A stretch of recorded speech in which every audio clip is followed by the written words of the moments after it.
దేశంలో సైబర్ మోసాల కేసులు పెరుగుతున్నాయి. మోసగాళ్లు జనాన్ని మెల్లగా ట్రాప్ చేసి అన్నీ దోచుకుంటున్నారు. ఈ నేపథ్యంలో ఎంప్లాయీస్ ప్రావిడెంట్ ఫండ్ ఆర్గనైజేషన్ ఉద్యోగులకు హెచ్చరికలు జారీ చేసింది.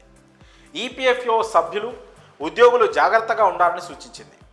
మీ UAN number, password, PAN number, Aadhaar number, bank ఖాతా వివరాలు, ఓటీపీ వంటి ఈపీఎఫ్ఓ ఖాతా రహస్య సమాచారాన్ని మరెవ్వరికీ ఇవ్వకూడదు.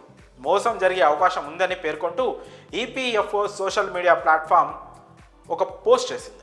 ఒక వ్యక్తి ఈపీఎఫ్ఓ ఉద్యోగిగా క్లెయిమ్ చేసుకుంటే మీ ఈపీఎఫ్ఓ ఖాతా రహస్య సమాచారాన్ని UAN number, password, PAN number, Aadhaar card number, bank ఖాతా వివరాలు, ఓటీపీ మొదలైనవి ఫోన్ కాల్ లేదా మెసేజ్, వాట్సాప్ ద్వారా అడిగితే ఏ సమాచారాన్ని కూడా ఎవ్వరికీ ఇవ్వద్దని పేర్కొంది. ఇలా ఎంప్లాయీ ప్రావిడెంట్ ఫండ్ ఆర్గనైజేషన్ ఏ ఉద్యోగిని వారి ఖాతా వివరాలను అడగదు.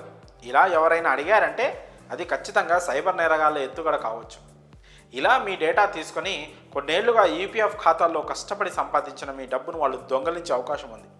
ఎవరైనా ఎంప్లాయీస్ ప్రావిడెంట్ ఫండ్ ఆర్గనైజేషన్ ఉద్యోగి అని చెప్పుకొని ఏదైనా ఈపీఎఫ్ఓ సభ్యుడి నుంచి యూఎన్ నెంబరో, పాస్వర్డో లేదా పాన్ నెంబరో, ఆధార్ కార్డ్ నెంబరో, బ్యాంక్ ఖాతా వివరాలు, ఓటీపీ మొదలైన వాటి అడిగితే మీరు అస్సలు ఆలస్యం చేయకుండా వెంటనే ఫిర్యాదు చేసేయండి. అలాగే సైబర్ కేఫ్ లేదా పబ్లిక్ నెట్వర్క్ని ఉపయోగిస్తున్నప్పుడు ఈపీఎఫ్ ఖాతాను యాక్సెస్ చేయకూడదని ఎంప్లాయీస్ ప్రావిడెంట్ ఫండ్ ఆర్గనైజేషన్ కూడా తేల్చి చెప్పింది. జాగ్రత్తగా ఉండండి. ఆన్లైన్లో ఈపీఎఫ్ ఖాతాను యాక్సెస్ చేసేటప్పుడు సైబర్ కేఫ్లు లేదా ఏదైనా పబ్లిక్ పరికరాలు, నెట్వర్క్లను ఉపయోగించొద్దని కూడా స్పష్టంగా పేర్కొంది. ఈపీఎఫ్ఓ ఖాతాలకు సంబంధించిన పని సమయాల్లో ఎల్లప్పుడూ పర్సనల్ కంప్యూటర్ ఉపయోగించాలని ఉద్యోగులు ప్రావిడెంట్ ఫండ్ సంస్థ సూచించింది. లేదంటే ప్రమాదం అంటే సైబర్ దాడులకు గురి కావచ్చని పేర్కొంది. సైబర్ మోసాల నుంచి ఉద్యోగులను సురక్షితంగా ఉంచాలని ఎంప్లాయీస్ ప్రావిడెంట్ ఫండ్ ఆర్గనైజేషన్ పలు హెచ్చరికలు జారీ చేసింది. మరి ఈ హెచ్చరికలు, ఈ సమాచారం పూర్తిగా తెలుసుకొని ఈపీఎఫ్ఓ ఉద్యోగులు ఎవరైతే ఉన్నారో తమ కష్టపడి దాచుకున్న సొమ్ముని సైబర్ మోసగాళ్ల పాలు కాకుండా జాగ్రత్తగా వ్యవహరించండి.